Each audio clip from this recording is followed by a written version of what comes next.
Dear students, आज हम पढ़ने जा रहे हैं वायरसेस के बारे में। आपको पता है कि आजकल वैसे ही पूरी दुनिया में कोरोना वायरस का खौफ है, तो हम आज इस चीज़ को स्टडी करेंगे कि वायरस बेसिकली होते क्या हैं। जब व्हिटेकर ने 5 किंगडम सिस्टम ऑफ क्लासिफिकेशन दिया, तो उसमें कुछ ऐसे ऑर्गेनिजम्स थे या कुछ ऐसी एंटिटीज थी जिनको कोई जगह नहीं दी गई, और उनमें से वायरसेस एक थे। वायरसेस को क्लासिफाई नहीं किया गया, ना तो उन्हें एनिमल किंगडम में रखा गया, ना प्लांट किंगडम में रखा गया, ना ही फंजाई, मुनेरा और प्रोटिस्टा में रखा गया। तो इसलिए वायरसेस बिना क्लासिफिकेशन के रह गए। अब वायरसेस की अगर हम बात करें, तो अगर क्लासिफिकेशन में इन्हें कोई जगह नहीं मिली, तो इसकी वजह क्या है? क्योंकि इन्हें क्या नहीं कंसिडर किया गया? True living. इनको ट्रू लिविंग नहीं माना गया। अब ट्रू लिविंग किसे माना जाता है? ट्रू लिविंग किसी ऑर्गेनिज्म को तब माना जाता है जब उसके पास एक डेफिनेट सेल स्ट्रक्चर हो। जैसे अगर हम अमीबा की बात भी करें, तो भले ही अमीबा एक कोशिक हो, सिंगल सेल्ड हो, लेकिन उसकी सेल का एक डेफिनेट स्ट्रक्चर है। That's why that is consider an organism. और वायरसेस जो होते हैं, दीज आर नॉन सेलुलर। ये सेल्स की फॉर्म में नहीं होते, ये नॉन सेलुलर होते हैं, और दीज आर कैरेक्टराइज्ड बाय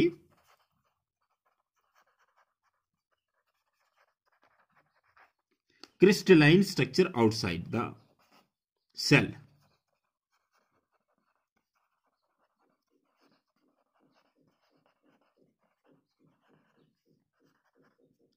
मतलब क्या हुआ कि अगर ये सेल के बाहर है, सेल कौन सी सेल? Host cell. और आपको पता है कि होस्ट होता है जिससे ऑर्गेनिज्म या पैरासाइट अपना फूड लेता है या जिस पर वो रहता है।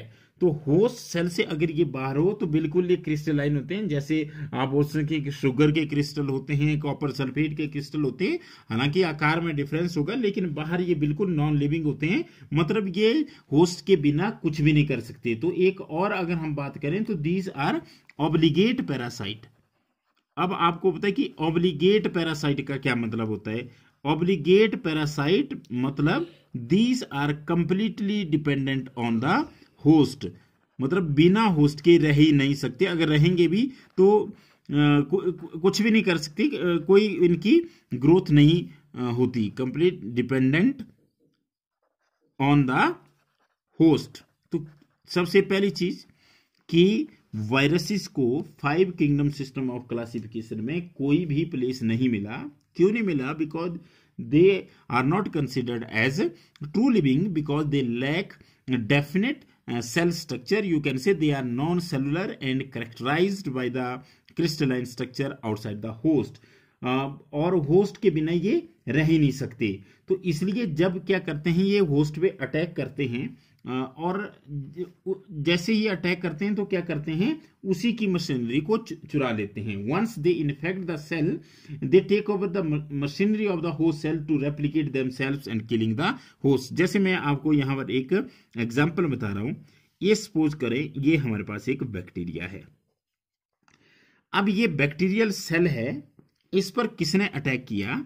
ये आप समझ सकते हैं कि ये एक वायरस इस पर अटैक कर रहा है। अब जब वायरस अटैक कर रहा है, तो ये आप देख सकते हैं, ये वायरस दिखाया मैंने, एक सिंपल वायरस में दिखा रहा हूं। ये इस पर अटैक कर रहा है। तो ये के कौन सी सेल हुई? ये सेल हुई होस्ट।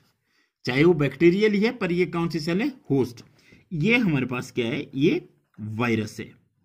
अब आप देखते हैं कि वायरस का जो स्ट्रक्चर होता है वो कुछ खास नहीं होता। उसमें एक जेनेटिक मटेरियल होता है अंदर, और बाहर से प्रोटीन कोट होगा। अब आप थोड़ी देर बाद क्या देखेंगे कि ये क्या करेगा, ये इस सेल को तोड़ देगा। इस सेल के थ्रू इसका जेनेटिक मटेरियल पहले अंदर जाएगा, जैसे ये हम यहां दिखा रहे हैं। आप देख सकते हैं कि वो जो जेनेटिक मटेरियल है वो इसके अंदर चला गया, और जो प्रोटीन का कोट है वो बाहर रह गया। मतलब पूरा वायरस एंटर नहीं कर रहा है, केवल क्या कर रहा है, वो सेल के अंदर किसको भेज रहा है? जेनेटिक मटेरियल को। और इसके बाद जो नेक्स्ट रिजल्ट होगा, तो हमारी बॉडी की सेल की भी आप सोच सकते हैं कि ऐसा ही होगा। तो ये देख सकते हैं आप, ये हम बॉडी तोड़ दी उसने, सेल, वो सेल तोड़ दी, और होस्ट सेल के अंदर उसने क्या किया? बहुत सारे वायरल मतलब वायरसेस रेप्लिकेट कर दिए। तो इस तरह से वायरस काम करता है। क्या होता है कि जैसे ही वायरस होस्ट सेल पे अटैक करता है तो अपना जेनेटिक मटेरियल उस सेल के अंदर पास कर देता है और फिर उस सेल की मशीनरी को चुरा करके खुद रेप्लिकेट कर जाता है और उस सेल को क्या कर देता है, मार देता है। अब आप देख सकते हैं कि वो बैक्टीरियल सेल जिसे होस्ट सेल कहते हैं वो बुरी तरह से खत्म हो चुकी है। तो इस तरह से आप कह सकते हैं कि वायरसेस ना तो लिविंग है ना नॉन लिविंग है, they are between living and non living. Outside the living cell they are non-living and inside the organism or host they are living. That's why these are considered as a link between living and non-living organisms. अब अगर हम बात करें कि कैसे viruses की खोज start हुई, तो सबसे पहले हम नाम लेना चाहेंगे Dmitry Ivanovsky.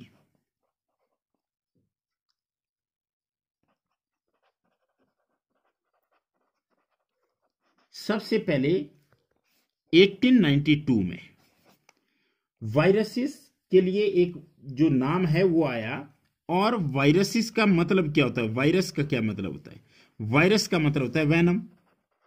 And venom, you know what is a venom? Venom का मतलब होता है पॉइजनस फ्लूइड। तो सबसे पहले वायरस वर्ड किसने दिया? ये दिया दमित्री इवानोवस्की ने। और कब दिया? 1892 में। He recognise certain microbes as the causal organism of mosaic disease of you can say tobacco. तो सबसे पहले आपके लिए इतना इंपॉर्टेंट है कि आपसे पूछा जाए कि जो वायरस वर्ड है वो कहां से आया।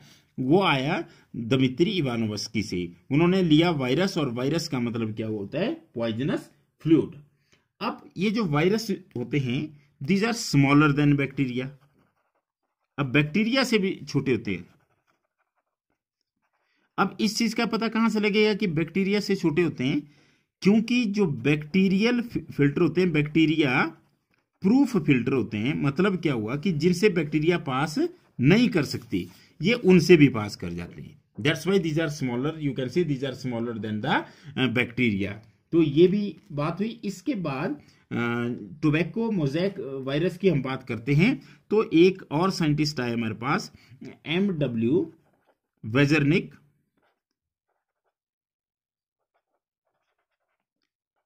आप स्पेलिंग ध्यान देंगे, BEIJERINEK। तो इन्होंने क्या किया? He demonstrated that extract of infected plants of tobacco could cause infection in healthy plant. मतलब क्या हुआ? जैसे मान लीजिए ये टोबैको है, ये टोबैको का इन्फेक्टेड प्लांट है। तो उन्होंने क्या किया कि अगर इससे कोई एक्सट्रैक्ट निकालें और इस एक्सट्रैक्ट को एक हेल्दी प्लांट पर डालें, हेल्दी टोबैको प्लांट पर डालें, तो ये इसको भी इन्फेक्ट कर देगा। मतलब जो एक्सट्रैक्ट होगा, जो फ्लूइड होगा, जो एक अनहेल्दी प्लांट से निकाला गया और उसको हेल्दी प्लांट पे डाला गया, तो वो उसको भी इन्फेक्ट कर देगा। और उसने इस फ्लूइड को क्या बोला? कॉन्टाजियम वाइबम फ्लूइडम। तो क्या दिया इन्होंने? कॉन्टाजियम वाइबम फ्लूइडम। क्या है कॉन्टाजियम वाइबम फ्लूइडम? कि ऐसा फ्लूइड जो एक अनहेल्दी प्लांट से, अनहेल्दी टोबैको प्लांट से हेल्दी टोबैको प्लांट को भी क्या कर देगा? बीमार कर देगा, उसमें भी बीमारी कॉज कर देगा। That is called as contagium vivum fluid, infectious living fluid.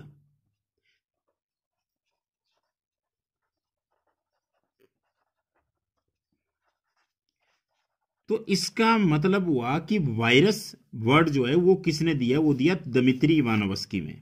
और वायरस का मतलब होता है वेनम या poisonous fluid.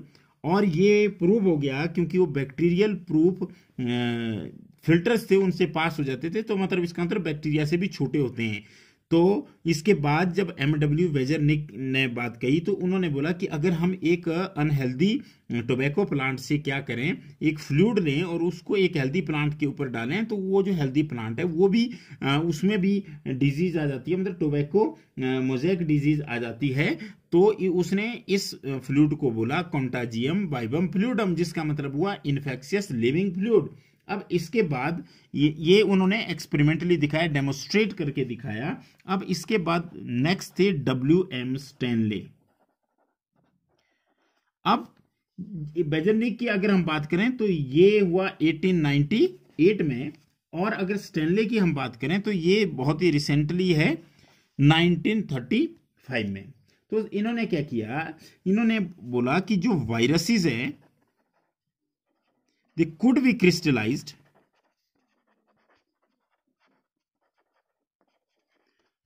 Outside the host. तो मतलब क्या हुआ कि जो वायरसेस है उनको आप क्रिस्टलाइज कर सकते हैं, and these crystals are made up of proteins. अब हमारे पास वायरस के बारे में 3 जानकारी आई।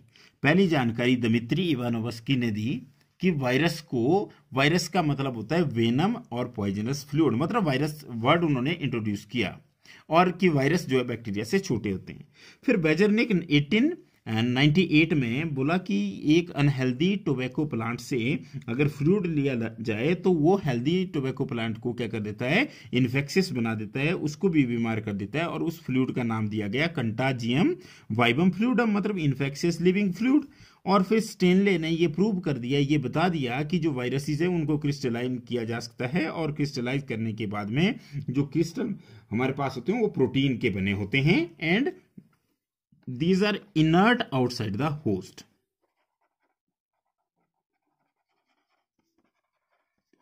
तो ये मैं पहले भी आपसे बात कर चुका कि जो वायरसेस होते हैं वो होस्ट के बाहर कैसे होते हैं, नॉन लिविंग होते हैं, मतलब वो लिविंग और नॉन लिविंग के बीच में लिंक होते हैं, and they are obligate parasite. अब वायरसेस के अंदर होता क्या है, अब मैं आपको एक वायरस का यहाँ पे एक स्ट्रक्चर बना करके आपको दिखा रहा हूं, और आप देखेंगे कि वायरस के अंदर बेसिकली होता क्या है। जैसे वायरस के अंदर आप ये देख सकते हैं, एक सिंपल स्ट्रक्चर बना रहा हूं मैं। ये जो स्ट्रक्चर है इसको बोलते हैं capsid. Now what is capsid? Capsid means protein coat. तो क्या है कि उसमें प्रोटीन कोट होता है, और उस प्रोटीन कोट को क्या बोला जाता है, that is called as capsid. और इसके ये जो यूनिट्स होते हैं these are called as capsomers. Clear? इसके अलावा इसमें वायरस में क्या होता है, आपको पता है कि इसके अंदर जेनेटिक मटेरियल होता है ये। तो मतलब वायरसेस को अगर आप बोलें तो वायरस आर न्यूक्लियोप्रोटीन। न्यूक्लियोप्रोटीन का मतलब क्या हुआ कि उनमें न्यूक्लिक एसिड्स होते हैं,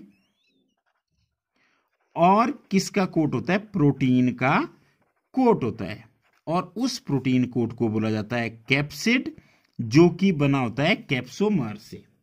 तो in addition to proteins viruses also contain genetic material.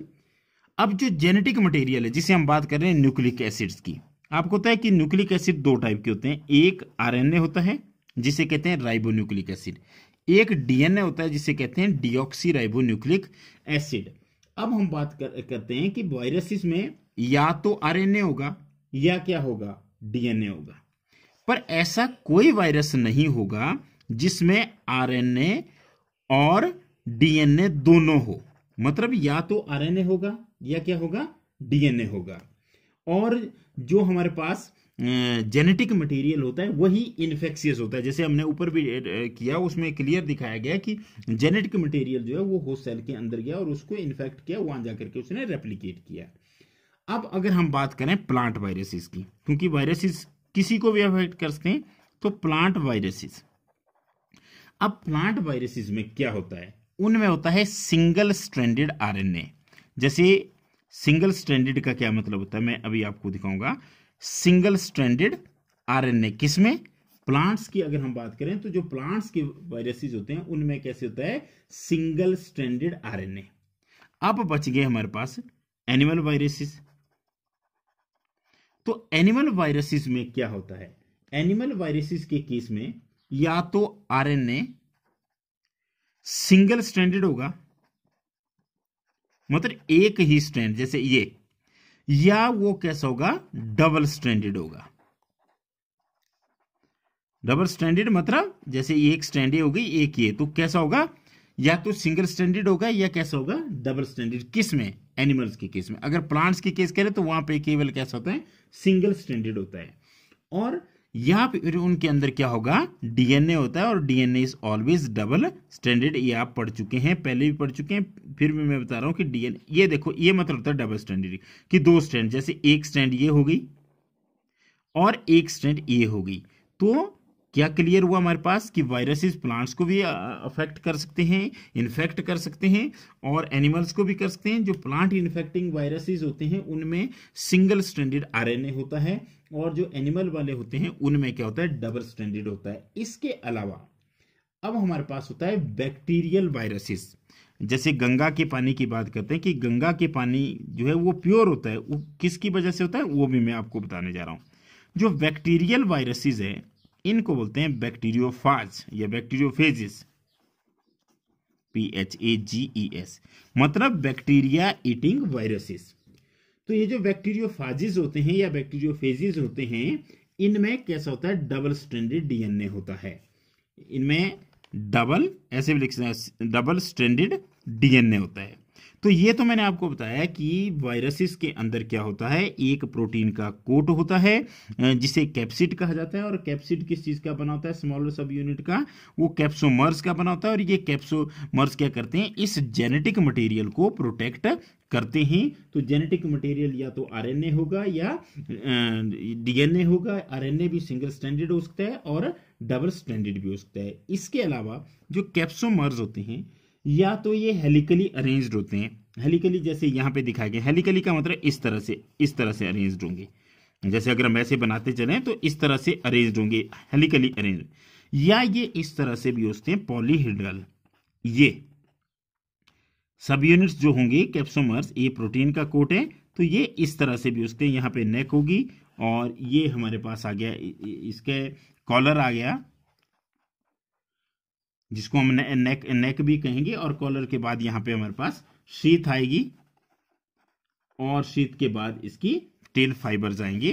तो ये मैं इतना डिटेल में नहीं जाना चाहूंगा, पर यहां पर बोलने का मतलब है कि जो वायरसेस होते हैं उनमें जो प्रोटीन का कोट होता है या तो हेलिकल होगा, जो कैप्सोमर्स हेलिकली अरेंज्ड होंगे, या कैसे होंगे, पॉलीहेड्रली अरेंज होंगे। अब हम बात करते हैं कि वायरसेस के एग्जाम्पल्स कौन कौन से हैं। अब देखो, वायरसेस की बात करें तो आजकल कोरोना की बात चली है, तो सबसे पहले तो आप कोरोना की बात भी कर सकते हैं। पर जैसे आपने सुना होगा मम्प्स, ये वायरल डिजीज है। स्मॉल पॉक्स भी एक वायरल डिजीज है। हर्प्स या हर्पीज भी कहते हैं इसको, this is also a viral disease. Influenza, जिसको फ्लू कहते हैं, कॉमन कोल्ड कहते हैं, ये भी वायरल होता है। और अगर हम थोड़ी सी इन्फेक्शियस की बात करें तो एड्स, ये वायरल डिजीज है।